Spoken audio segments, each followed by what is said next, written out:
Presented by Namuna Music. Mixed by SP Nitish.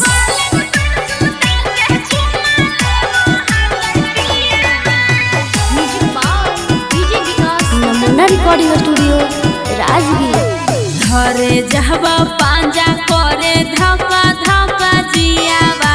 धरे जहबा पांजा करे धक्का धक्का जियावा पलंग पर सुता के चुमा लेबो हकै पियावा पलंग पर सुता के चुमा लेबो हकै पियावा लागो हकै लाज नै बुतावा हकै दियावा लागो हकै लाज नै बुतावा हकै दियावा पलंग पर सुता के चुमा लेबो हकै पियावा पलंग पर सुता के चुमा लेबो हकै पियावा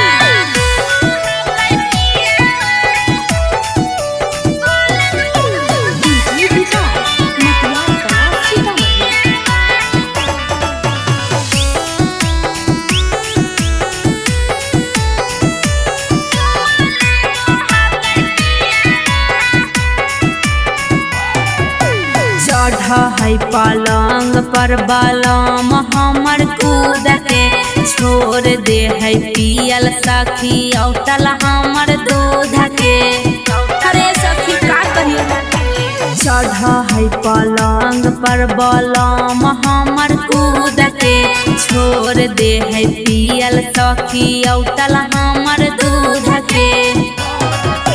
छीन ले है लेके जब सूती कियावा छीन ले है लेके जब सूती कियावा पलंग पर सुता के चुमा लेबो हकै पियावा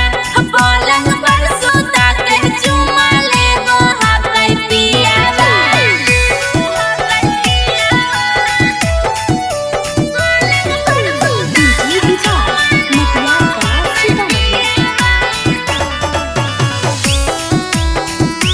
Namuna Recording Studio,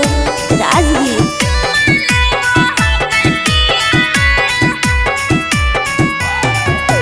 राजा रौसनामा बड़ी करा है गजनामा गे